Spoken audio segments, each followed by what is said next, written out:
I describe myself as a communist, a socialist, and something of a quasi-pseudo-anarchist. What does that mean exactly?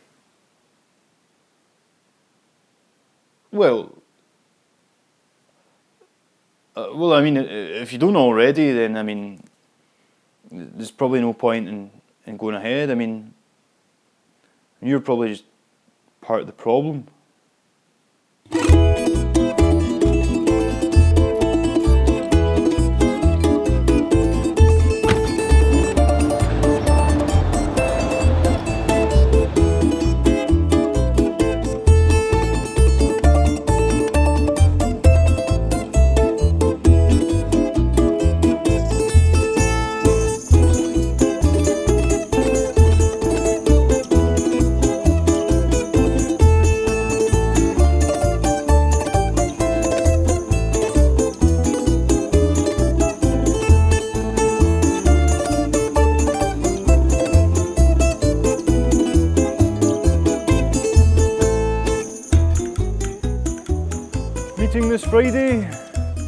Meeting this Friday to discuss the exploitation of the working class. Meeting this Friday. What's wrong with these people? Here we are trying to free them from the chains of oppression, and they're all too busy taking selfies and on their way to Nando's while listening to One Direction, Miley Cyrus. I was going to say Jamiroquai or something like that, but yeah, however. I mean, I did say to you about the crispy cakes, Mark. Do you expect me to do everything around here, Chris? I'm the party leader. The party leader shouldn't have to deal with such menial tasks as gathering confectionery. Like, I know. Plus, if we start trying to manipulate people using materialistic commodities, then we're no better than the capitalists. It's a good point, yeah. Look at them, wasting their lives. How can anyone turn such a blind eye to all the injustice in the world? Any spare change? I mean, I suppose it's just the first part of any popular struggle, though. I mean, what's that saying? First, they ignore you, then they ridicule you, then they fight you, and then you win. Who said that again? Was it Che Guevara? Lenin? Pretty sure it was Gandhi. Oh. Is he a communist? I don't think so. But his heart was in the right place. Well, hello there, comrade. Would you be interested in coming along to the inaugural meeting of the SSP-TWP? And what would that be exactly? Well, it's the first annual Congress of the Scottish Socialist Part-Time Workers' Party. Part-time Workers' Party? Well, yeah, we were initially members of the Scottish Socialist Workers' Party, but after various disputes over Marxist doctrine, it became clear that they weren't true revolutionaries. None of them agreed with Marx's idea that everybody should be paid the same wage no matter how many hours they work. We felt then it was time to form a party which would better represent the interests of those who work 15 hours per week or less. And how's that working out for you? Well, I mean, there's only two of us so far. Oh, maybe a small number, but we're still extremely influential. In fact, our protest outside the Bank of Scotland last week prevented some of the staff at the Sucky Hall Street branch from performing the work of their corporate paymasters for a good 15 minutes. Until they phoned the police. Yeah, but I mean, you can be sure that were not for us, those security guards would have got a whole lot more done. May I make one small suggestion? Okay. It's perhaps best if you didn't use the imagery of figures like Stalin here. This man was a brutal dictator whose policies were as far opposed to communism as you two could possibly imagine. Sounds like you're another who's been brainwashed by Western propaganda. The alleged crimes of Stalin have been wildly exaggerated. They have not been wildly exaggerated. 20 million people died. There was murder, there was famine, there was economic turmoil under this man's regime. Were you getting your information Fox News? No, actually I'm a professor of history here at Glasgow University, and I've spent the last 20 years of my life studying Russia since the revolution. And I'll tell you what, I've had enough of ill-informed, self-proclaimed activists banging a drum about communism when they have no idea about its social or its historical context. So forgive me, gentlemen, if I don't make it to the big meeting. Oh yeah, go back to your bourgeois ivory tower. Need the likes of you anyway. The problem is that people never focus on the negatives of Stalin's reign. Sure, mistakes were made, some people died, but Stalin was in power for a long time and many of those deaths would have just been from natural causes. You know, someone really needs to trim this. Sad, isn't it? This whole area used to be known as Red Clydeside. Now it's more like dead Clydeside. Don't be so disrespectful. So in the last 28 days, we've had 112 views with an estimated 847 minutes watched, and we've got 3 new subscribers. So It's a marked improvement on last month. yeah, we're up 12.14% in the last 28-day period. I think we need to start thinking about monetisation. It looks like our most popular video is still the US plot against Julian Assange exposed, followed closely by why everything in North Korea is fine, and then coming up third, although it's lagging behind a wee bit, is dying democracy and dehumanisation. I was feeling quite down that day, to be fair. Yeah. What was the Julian Assange one about again, anyway? Well, that was one of my old vlogs where I argued that the American government are attempting to colour our collective unconscious by basing the main character of 50 Shades of Grey on Assange in order to gain support for their false allegations of sexual deviancy. Yeah, I think that one rings a bell, yeah. Of course, the smoking gun was when I realised that the S&M described in the novel was lifted directly from tactics used on inmates in Guantanamo Bay. Communism was born out of the theories propagated by Karl Marx and Friedrich Engels, who argued that the true divisions in society are class divisions. So basically what they were saying was that, you know, you shouldn't hate someone because of their nationality or their sexuality or, you know, colour-wise. No, you should hate them because they have more money than you. I'd just like to see a kind of fairer society, you know, where we're not ruled by these privately educated millionaires who don't care about anyone less fortunate, or banks that are being bailed out by the taxpayer or aren't dishing out these £1 million bonuses, like while people are relying on food banks to live, you know. Do you ever think we'll get to that stage? I don't know. I hope so. The revolution is an historical inevitability. Marx foretold it. First there was feudalism, and then we lived through a brief period in which capitalism has been a necessary evil, and soon will follow the onset of a communist utopia. And it's just inevitable that I, Marc Marx, will lead the people on that glorious day. Do you think we're maybe casting the net a wee bit too wide, maybe? No, it's best to invite all to increase our maximum potential audience. Mark, Mum, we're in the middle of important party business here. I was just going to see if you and your wee pal were wanting in to eat. You've been cooped up in there for hours. I've told you before not to bother us. We're in the middle of, what have we got? We've got pasta and chicken with some nice veg, pepperoni pizzas. We'll have the pepperoni Lots pizzas, of yeah. curry and beef enchiladas. We'll just have the pepperoni pizzas. Oh, the wedges and those burgers that you like. Mum, we'll just have the bloody pepperoni pizzas. How many times?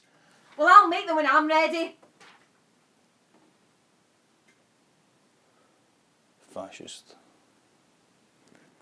You're not going to believe this. What? The Skinny magazine has retweeted your tweet. Who's retweeted my tweet? The Skinny magazine has retweeted your tweet. The Skinny have retweeted our tweet about the meat. Sweet. This is incredible. I didn't even know they followed us.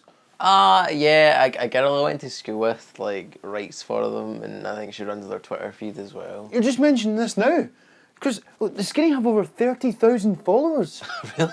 Our meeting's gone viral. Chris, you may well have just been responsible for the single most significant moment for communism in the 21st century. And to think, it was only the other day that I was questioning your commitment to the cause. Wait, what? Hold on. We're going to need to get some more banners and flyers. I'm going to phone the venue and get more chairs. I first met Mark at college. We were both doing our HNC in sociology. He sat down next to me on the first day and we ended up going for lunch together. Next thing you know, we're going to lunch together every day. I don't think he really took that much interest in the course, to be honest with you. Except for the communist stuff, obviously. I remember a couple of days before the first essay hand-in, he'd done so little work that he actually paid me to write his forum. I didn't really want to do it, but it was pretty skint, so I needed the money. What would I like to do? Well, I was thinking of getting into teaching. But when I said that to Mark, he just pointed out how education's just the indoctrination of the masses and to keep us all conformist and stupid. So, you know, that kind of put me off a wee bit. I'd prefer it if you didn't focus so much on my personal life. I mean, it's not about me, it's about the issues. Although, if you must know, before I came across the communist literature, I spent 3 years working at the drive-through window of Burger King. It soon became clear I was working for an uncaring, faceless corporation. I mean, say what you like about McDonald's, but at least in Ronald McDonald, they have someone who can be held accountable. I remember my first shift in Burger King after becoming a socialist, telling my boss that I felt the people who flipped the burgers should own them. To which he replied, that still doesn't justify why you took an extra 7 minutes on your lunch break. I quit there and then. And sure, they will tell you that I was about to be sacked anyway after consistently poor timekeeping, but I mean, that just shows you the depths that these corporations will sink in order to avoid being exposed to the truth. Mark, will we still have iPhones after the revolution?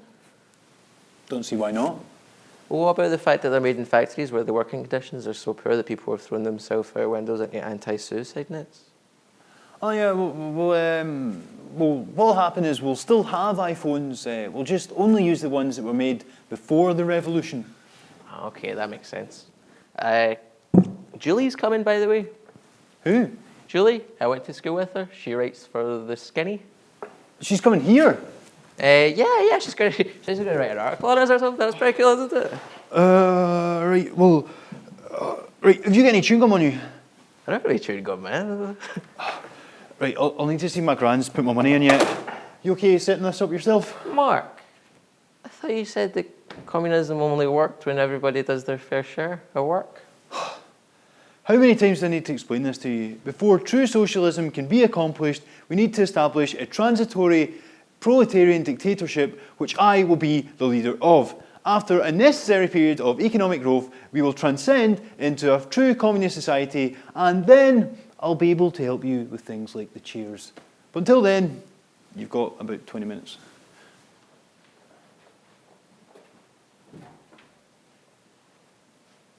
I'll probably crack on with the chairs then. So I might get a wee bottle of Bucky or even Mad Dog. Not sure, I'll see when I get there, you know what I mean? Just depends how the... Mark, hold on mate. Oh, hi. How you doing? How long's it been, man? A while. You going to Lindsay Graham party tonight? A party? No, I didn't know there was a party happening, no. Did you not get the invite on Facebook or...? Oh, yeah, I did, but like, you know what it's like with all these, event invites, you just get so many of them, it can be Aye. hard to keep track. You're no wrong there, man, so what are you up to tonight anyway? Well, I'm actually just about to go and give a talk to a room full of people on, the oppression of the working classes and the proletariat and how we're kept from being free by a totalitarian dictatorship. Well, each to their own, mate. I'll see you later. Sorry about that, mate. Just some dauber for high school.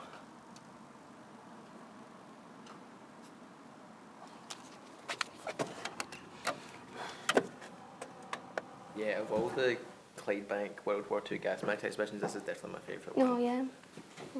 Where is everyone? I think this is it, to be honest with you, Mark. I'll tell you, they should make it illegal for anyone to say they're coming to an event on Facebook and then not turn up.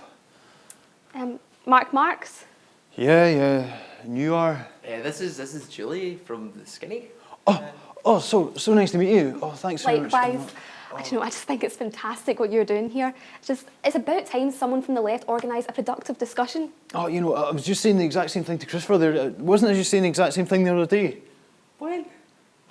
You get so many these splinter groups and they all just bicker over these minute details. And it's just how hard is it to say, we're working people, let's just get together and affect some real change. Oh, absolutely, yeah, absolutely. Sure about the numbers though. I'm sure it'll pick up. Still get how long have we got left? I think we're 5 minutes behind, Mark, to be honest with you. Do you mind if I get some quotes from your speech? Yeah, certainly. Have you got the right spelling of my name? It's Mark with a C and Marx with an X. Yeah, no problem. Oh, okay. Right, well, we better get a move on here. The fly fishers are in from 6.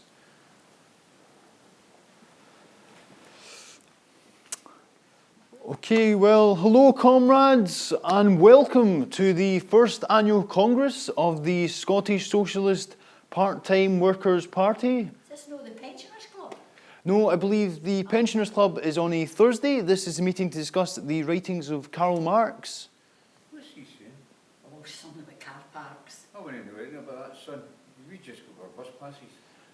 Okay, are you here for the talk on socialism? Aye. Okay, and did you find out about this from the Skinnery's Twitter feed then, yeah? No, mate, you got me a leaflet. Oh, sure, of course, I knew I recognised you from somewhere, yeah. Just thought I'd come along and see what it was about. Great, well, what today is all about is, of course, communism, which was invented in 1848 when this text, the Communist Manifesto, was written by Karl Marx and Friedrich Engels. Now, if you lived in the United States of America in the 1950s, you would have been arrested for carrying a copy of this book around. But just because that's now no longer the case, and there's no repercussions for doing so, it doesn't make it any less of a radical act. You have a question, sir? What do you make about WikiLeaks? Well, I didn't actually know too much about the organisation itself until I saw the film The Fifth Estate, starring Benedict Cumberbatch, who put in an absolutely fantastic performance, by the way. And yeah, that's definitely the place that I would go for anyone who's looking for more information on that organisation.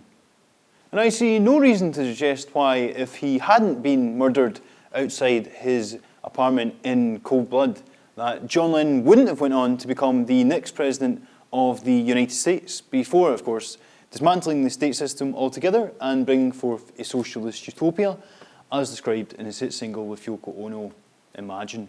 Plus, no one ever mentions the fact that were it not for Joseph Stalin, then Russia most certainly would not have the 22nd most efficient rail network in the world today.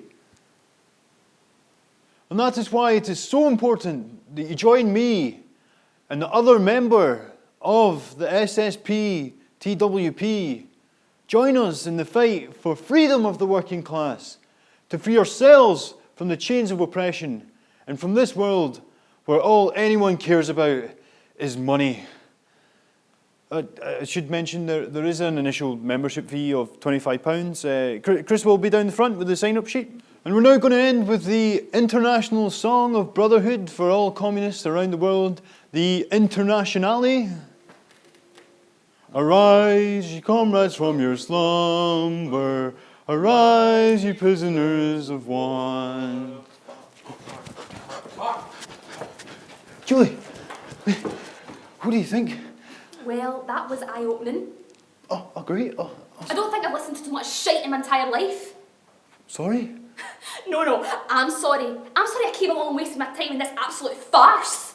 I mean, if this is who the left have got left to represent them, then I fear the worst for us all. Look, please don't give me a bad review. Look, I'll do it. The SSWP will never let me hear the end of it. What are you doing? How much will a good review cost? Are you actually trying to bribe me? I'll do anything. Look, you're a journalist. I'll hack into Chris's phone if you want. Oh my God, you're pathetic!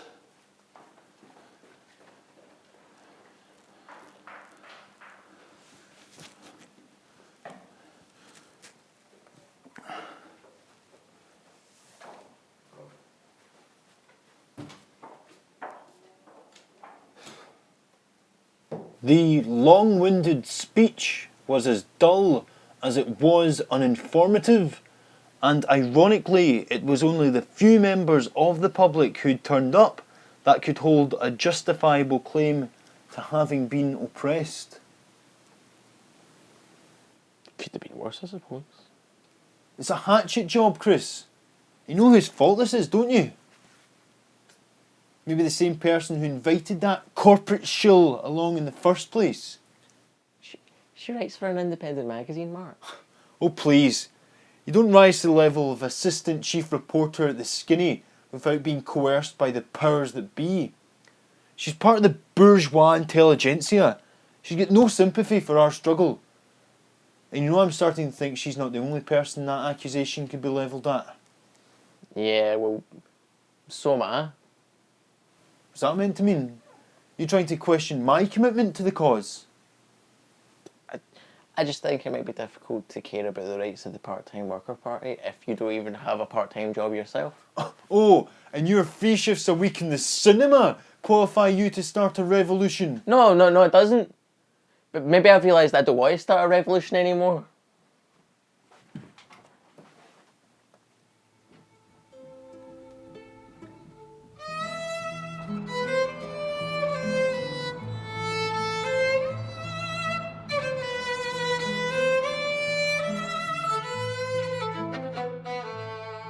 So a few days ago I got a message for the college saying the space opened up for the HND in sociology. I applied for it a while ago, but it was all full up and someone's dropped out, so got a meeting tomorrow and we'll see how that goes, and then maybe I could go on and do my teaching.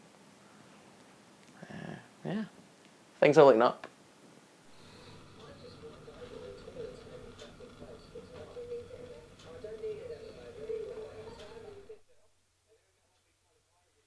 Who? Oh, I've pretty much forgotten about him, to be honest. I mean, it doesn't bother me. I've already photoshopped him out of all the images.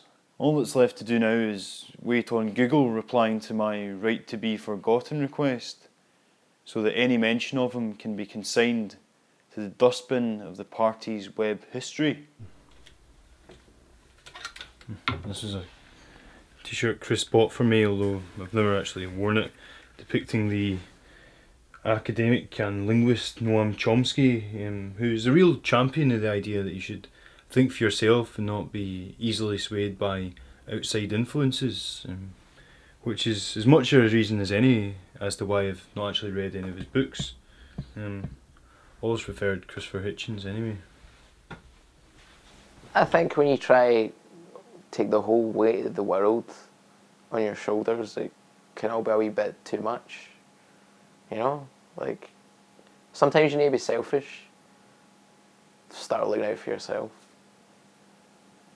John Reid, the former cabinet minister, football chairman and war criminal, was once asked if he used to believe in communism.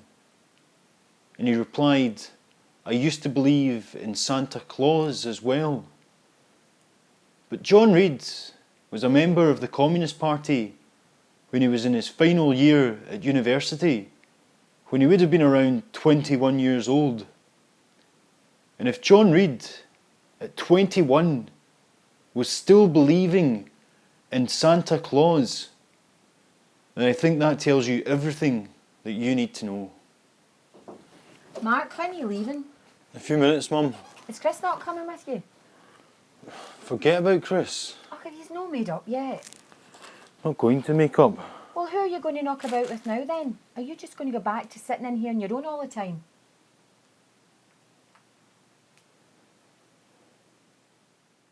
If you spend all your time worrying about making other people's lives better, you can end up missing out and enjoying your own. They say you should try and help others, But maybe everybody's just got to look out for themselves. Yeah, I mean, it went reasonably okay. I didn't say anything stupid. So, I suppose next year, a bit.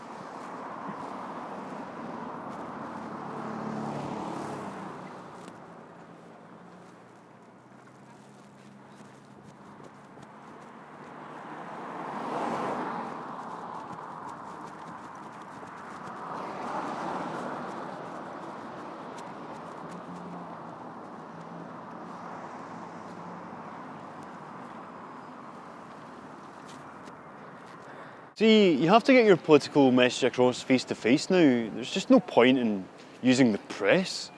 For example, George Galloway and Tommy Sheridan are, without question, two of the most reputable politicians in Britain today. But the way they're portrayed by our biased corporate media would have you believe that they're just a pair of self-obsessed, annoying prats.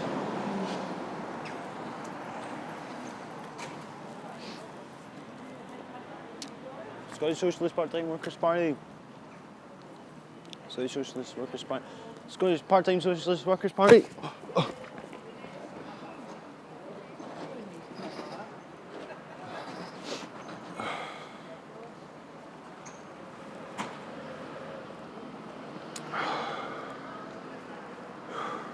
Yeah, it's been a good day.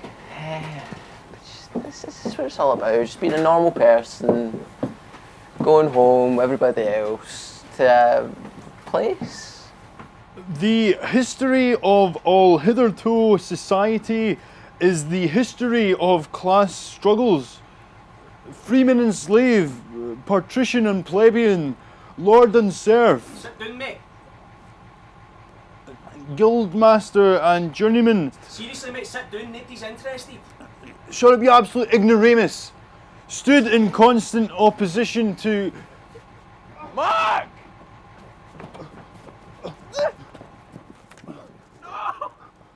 Mark, you okay? Chris, is that you? Yeah, I was on the bus. I think my nose is bleeding. Is it broken? No, it just bleeds whenever I get frightened. Like that time after the bank protest when the police car showed up? Listen, Chris, I'm sorry. All this has made me realise just how wrong I've been. You can't start the revolution alone. I need your help. And even if I didn't, there's no point in living in a utopia when you've got no one around to share it with. Mark, what if we never changed the world? I remember something I was told by a very wise young man.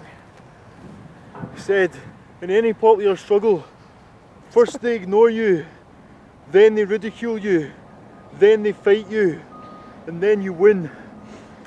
And we've been ignored, we've been ridiculed, and we've fought. Now all that's left to do is win. Mark, can I rejoin the party? Chris, as far as I'm concerned, you never left.